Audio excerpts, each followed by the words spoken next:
Всем привет, с вами Вика. И давайте посмотрим новый расклад Таро для мужчин. Какие силы вас оберегают? Как всегда, настраивайтесь на расклад. Для энергообмена ставьте лайк, подписывайтесь на мой канал, делитесь видео с друзьями. И смотрим, в каких энергиях вы находитесь. А для записи на личные расклады и на диагностику негатива телефон под видео. Но мне сразу же показывает, что в вашей жизни однозначно были разрушены отношения. У кого-то может проиграться, что это не единожды, да, вот именно брак разрушается. Ну, естественно, поскольку это общий расклад, да, у кого-то это отношения, у кого-то гражданский брак, у кого-то официальный. Но в любом случае, вот женщине вам не повезло, ребят. Вот абсолютно говорю, знаете, без обид, то, что вижу, то и говорю. Вот не повезло в каком смысле? То, что вы были счастливы, ну совсем какой-то, может быть, небольшой промежуток времени. Вот как-то так повелось у вас в жизни, да, у кого-то это может даже не с одной женщиной проигрываться, что небольшой отрезочек, вы можете, да, порхать на крыльях любви, вы можете сиять, да, любовь, морковь, а потом как будто это все улетучивается, да, вот как будто это все забирается, разрушается, и какая-то вообще неведомая сила вмешивается в ваши отношения, и женщина, которая была когда-то любимой, да, и любящей, может быть, даже, она становится совершенно чужой.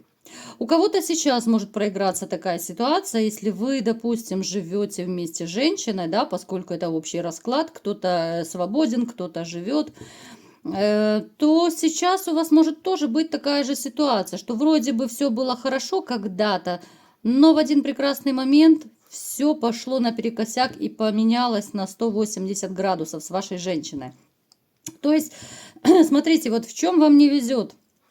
Не везет женщинами в том плане, что вот как-то, знаете, как будто как под копирку. Особенно проиграется у тех, у кого это не единожды повторялось, вот проблема, да, вот в личных отношениях. Женщины холодные попадаются, женщины корыстные, женщины, которые, ну, может быть, самовлюбленные, эгоистичные, со склочным характером, ну, вот в таком плане. То есть той такой более-менее душевной девочкой, которой она когда-то была, но она уже не будет, к сожалению. Она как будто, вот знаете, перевоплотилась в какую-то фурию-гарпию. Напишите, ребят, у кого это проигрывается, у кого, ну, действительно, ваша женщина круто поменялась за то время, когда вы с ней были вот в отношениях. Я вам скажу, что даже среди вас есть те, которые пытались, либо же даже сейчас хотят вернуть свою женщину. Вот вы готовы ей все простить. Вот настолько вы ее до сих пор не можете отпустить. Некоторые, еще раз повторяю, потому что общий расклад, до такой степени, вот как наваждение, да, вот как будто привороженный, вас тянет, вы, возможно, делаете даже какие-то шаги к ней, вы там можете писать, звонить, там где-то возле работы ее поджидать, вот в таком плане. Но невыносимо вам быть без нее. Вы других женщин даже не рассматриваете от слова совсем. Вот настолько вас заклинило на одной женщине. Я вам скажу, что вы человек, с которым, в общем-то, женщины очень себя комфортно чувствуют. Говорю в общем, да, не про какую-то одну определенную, а вообще вот по жизни. Вы такой человек, который источаете вот какое-то тепло, доброту, надежность, да. Женщины это очень хорошо чувствуют. Я уже неоднократно говорила в своих видео, что, ну, точно так, как и мужчины, да, только они немножко другие вещи чувствуют в женщинах. А мы, дамы, да, вот мы чувствуем надежного мужчину. Мы можем определить даже по голосу, вот это такой мужчина с большой буквы или нет. Вот чисто энергетически мы можем это определять. Вы, в общем-то, такой человек, который, ну, знаете, такой очень тонкой, ранимой, я бы даже сказала, душевной конституции. Вы, вот казалось бы, да, мужчина, сильный, властный, даже порой вы бываете. Но бывают такие моменты, когда вы можете настолько растрогаться, ну чуть ли там не, ну, не до слез, да, вот бывает скупая мужская слеза, иногда пробивает в каких-то таких трогательных моментах. Напишите, ребят, у кого такое происходит. И не нужно этого стесняться.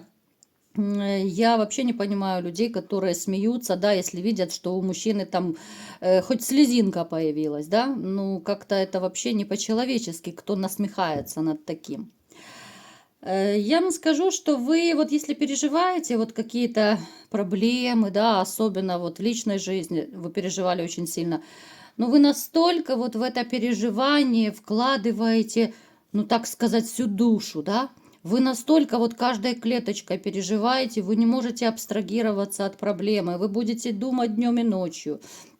Вы такой же и сейчас, вот, да, кто находится, допустим, в таком же состоянии сейчас, убитом, разбитом, да, особенно если вы недавно разошлись, ну, настолько вы такой впечатлительный, настолько ранимый, хотя об этом, конечно же, далеко не все знают. Вы стараетесь это скрывать, вы стараетесь на людях быть, наоборот, так, знаете, на высоте, так отряхнулся, встрепенулся. Но знаете, такое ощущение, что вы на людях, вот, может быть, там на работе, где-то в обществе, да, вот, как будто носите маску. Маску, которую вы дома пришли и сняли. И только дома вы можете стать самим собой. Ну, может быть, еще там самыми такими близкими друзьями и родственниками. Когда вам больно, вы стараетесь тоже особо это не рассказывать, не афишировать, потому что, ну, как-то не принято, да. И плюс не хочется, чтобы жалеть, чтобы вас жалели. Далее, вы человек абсолютно домашний. Вот я вам скажу, что вам настолько комфортно дома, это может даже усиливаться, вот это ощущение может усиливаться с возрастом. Вот вы больше становитесь, может быть, домоседом. Все меньше хочется куда-то ходить, даже если вас там какие-то друзья, приятели приглашают, ну, все меньше хочется покидать родные стены. Вот если бы еще была любимая женщина рядом, ну, это вообще был бы шикардос, конечно, вы были бы счастливы от и до. Но вот женщиной как-то не повелось. Я не вижу, вот на данный момент мне не показывают, чтобы ваше сердце было занято. Причем это очень часто показывает у нас в раскладах, да? Вот судя по последнему, ну даже возьмем последние, да, за последние месяцы расклады, то, в общем-то, знаете, вот я пришла к выводу, что, да, конечно же, у кого-то из вас начинаются отношения, кто-то романы крутит, да, кто-то живет в токсичных отношениях. Разные вы, ребят, вы очень разные. Я ведь прекрасно понимаю это, я читаю ваши комментарии, я это все впитываю, да, и я понимаю, какой контингент меня смотрит. И, конечно же, судя по раскладам, я поняла, что независимо от того, вот есть у вас женщина, там, в каком она статусе, да, ну как-то вот, ну не ёкает у вас, вот, ну мало у кого ёкнуло, вот напишите, ребят, вот те, у кого есть женщины, у кого есть, может быть, романы, у кого есть, может быть, там начало новых отношений, вот вы со мной согласны? Вот давайте проведем снова маленький такой опрос. Ну, не ёкает сердечко. Вы настолько изранены, вы настолько травмированы, что даже находясь вот в новых отношениях, ну, либо же продолжая жить в отношениях, вы не можете открыться новым женщинам. Вы не можете всю душу, все сердце распахнуть. Да, вам могут нравиться новые женщины, вы можете оценивать их, вы можете романить, вы можете флиртовать. Но вот как раньше открыться, да, чтобы так вот порхать как бабочка, чтобы ночами не спать, ну, это очень и очень проблематично.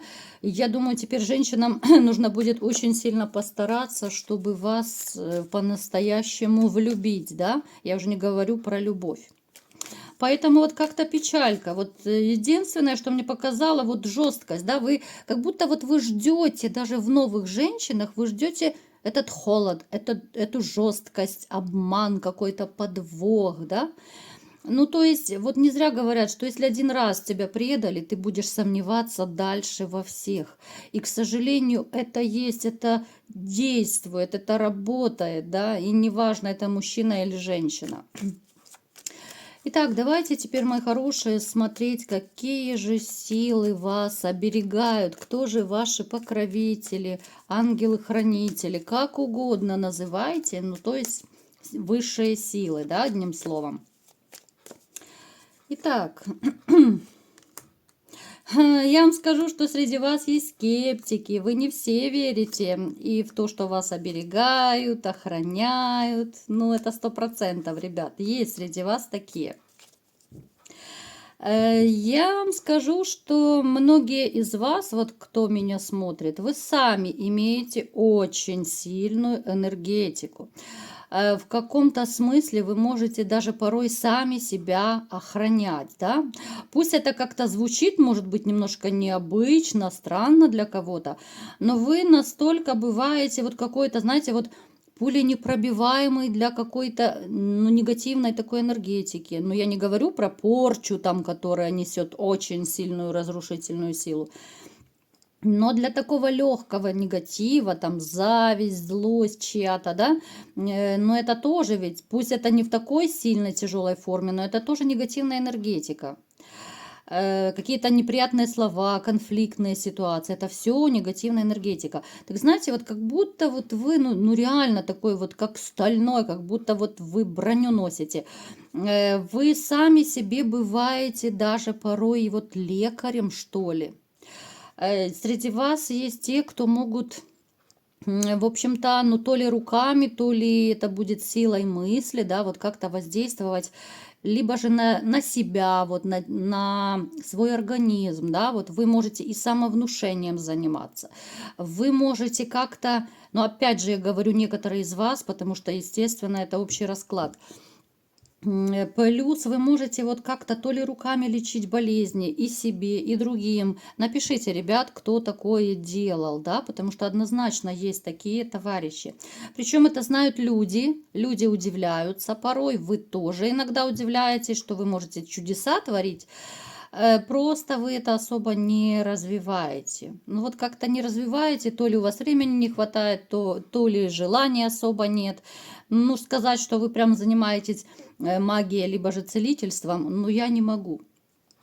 Далее.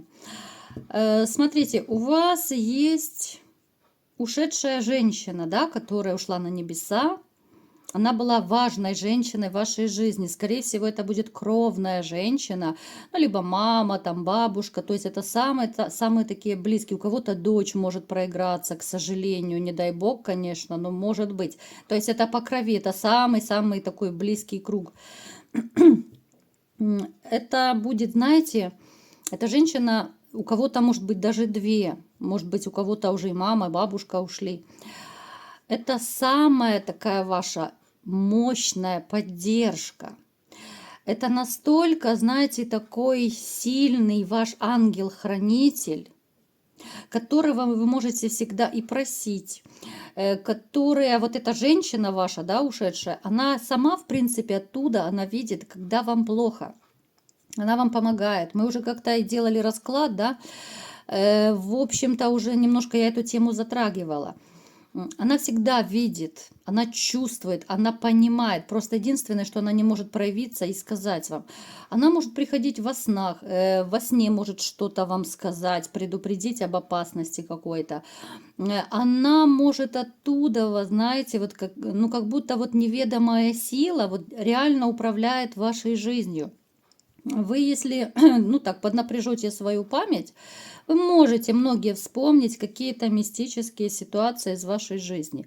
Может быть, вы были на волоске от смерти, да? Может быть, вы были на грани, что, ну я не знаю, одной ногой уже там чуть ли не над пропастью стояли. Понимаете, разные ситуации критические были, у каждого это по-своему проиграется. Но вот эта женщина ваша, которая на небесах, она вас спасает. Причем спасает в такие очень-очень тяжелые моменты. Допустим, те, кто связаны с формой, с армией, кто в горячих точках, она вас точно так оберегает, ребят. Вы-то, конечно, себя тоже берегите в любом случае. Но вот ваша вот близкая вот родственница, да, она видит точно так, как вам тяжело. Она отводит от вас беду. Вот бывают такие ситуации, что даже вот там, где горячо. Ребят, вот бывают ситуации, я думаю, вы тоже знаете, понимаете, о чем я говорю. Вот когда, казалось бы, все, еще немножечко и, ну, капец, да, тебе. И тут как будто какая-то неведомая сила, ну все круто меняет, да, и получается все совершенно по-другому, и вы оказываетесь наоборот не в опасности, а в безопасности, да. Я говорю завуалированно, но я думаю, ребята военные меня поймут. Смотрите, кто-то из вас может даже ощущать на себе вот иногда прикосновение, вот прикосновение как будто вот, знаете, ну, бывает это обычно в полудреме, когда ты вроде бы и спишь, а вроде бы и нет. То есть ты не можешь отдать себе отчет и точно сказать, вот вроде бы приходил, вроде бы не приходил. Вот в такие вот пограничные моменты, да, такого состояния сознания, обычно они к нам приходят. Она может прикасаться, и вы четко, боже, у меня прям мурашки побежали, вот это да, ребят. Она может прикасаться к вам, она может гладить. То есть это такие ощущения, они у каждого, конечно, будут по-разному, но вы это чувствуете. У кого-то бывает даже видение, да, вот казалось бы, вот мама пришла, да, вот как будто силуэт какой-то. Либо же вам может так в полудреме казаться, что ну действительно, вот она стоит рядом. Бывает много таких случаев. Напишите, ребят, если у кого-то было такое, ну интересно, действительно интересно всегда читать ваши комментарии. Теперь еще смотрите, есть у вас покровитель и какой-то мужчина. Ну, я не скажу, что он прям близкий. Этот мужчина может быть, в общем-то, и дедушка, да, не только отец. Вот здесь мужчина, он немножко подальше, может быть, не такой прям близкий. Этот мужчина точно так же вот вами, ну, как бы опекается оттуда, да, он тоже является ангелом-хранителем. Вы с этим мужчиной, кстати, при жизни могли ругаться. Вот он мог вас поучать, могли даже ссориться, там застраивать, ну вот как-то так. У кого-то, может быть, и отец это проиграется, дедушка, дядя, там, ну я не знаю, там, ну как-то не обязательно даже. Вот если женщина это четко идет, самые близкие, да, то мужчина может проиграться по-разному. Мужчина может быть и действительно дядя ваш ушедший, там, да, какой-то там двоюродный брат, ну в таком вот плане. Этот мужчина, знаете, он когда уходил, возможно, вы даже были, ну, сказать, что прям в крутой ссоре. Нет, вы могли, знаете, быть на момент вот его ухода, оба могли не простить друг друга. Вы могли быть в состоянии обиды какой-то, да? Но тем не менее, вот как бы он там при жизни на вас не обижался, вот оттуда вот все равно он тоже есть вашим ангелом-хранителем. Потому что как бы вы ни ругались, но он вас любит. Вот по-своему, вот как умеет. Он любит вас и любил, и любит, и будет любить, потому что они там на небесах, они точно так же и любят, и оберегают. Ну, просто единственное, мы их не видим, не слышим, мы их не осязаем, да, нет никакой тактильности, мы не можем их потрогать, пощупать. Поэтому вот основных таких вот два ангела-хранителя, мужчина и женщина. Ну, женщина, конечно, но она действительно, она настолько за вас переживает, она настолько вас оберегает, что хочется сказать, что вот с этой женщиной, да, которая ушла, которая ваш ангел-хранитель, вы можете вообще расслабиться, и это будет такая броня ваша, броня до конца ваших дней. Конечно же, вы можете помянуть ее, пойти там в церковь, да, на кладбище, может быть, сказать спасибо и за помощь, за поддержку. Вы можете к своим ушедшим, кстати, вот родственникам, да, обращаться. Я уже как-то рассказывала в своих видео, но, может быть, кто-то не слышал. Особенно вот после 12 часов ночи вы берете фотографии ушедшего родственника, ложите свою левую руку, да, потому что она ближе к сердцу, ложите прямо на изображение и просите своими словами то, что вы хотите. О помощи какой-то, да. Ну, обычно о помощи мы их просим, да. Вы можете рассказать какую-то свою предысторию, хотя, в общем-то, они оттуда видят все, что с вами происходит. Но если хочется, если так душа того требует, ну, расскажите, да, вот именно положив руку на фотографию. Только желательно, чтобы человек был один, не такая какая-то компашка, да, просто чтобы один человек был на фотографии. И просите, вот просите от души, да, и тогда вы увидите еще больше сколько будет чудес происходить в вашей жизни. Поэтому, ребят, вот такие вот ангелы-хранители. Вы, конечно же, всегда их благодарите. Вот когда вы попросили о чем-то, да, они вам помогли, всегда поблагодарите. Вот как кто хочет, как кто может. Кто-то, может быть, словесно вы захотите, да, вот просто там подняв глаза на небо, просто своими словами поблагодарите. Кто-то, может быть, там действительно пойдет в церковь, свечку поставит. Ну, то есть здесь шаблонов нет. Главное, что всегда запомните, всегда всем высшим силам, ангелу-хранителю, всем святым, всегда вы должны быть благодарны. В принципе, благодарным нужно быть и людям, не только ангелам-хранителям. Всегда нужно за все людей благодарить. И тогда еще больше вы получите, да, еще больше люди захотят вам и помочь, и подсказать, и где-то поддержать, да. Я думаю, вы со мной согласны. И не забывайте, что у вас мощнейшая энергетика, поэтому не балуйтесь, и особенно в порыве злости, на эмоциях, на пике эмоций, старайтесь не говорить и не думать ничего плохого, потому что это может сбыться. Вот такой сегодня у нас был необычный расклад. Кому понравился, ставьте лайк, подписывайтесь на мой канал, делитесь видео с друзьями и всем пока!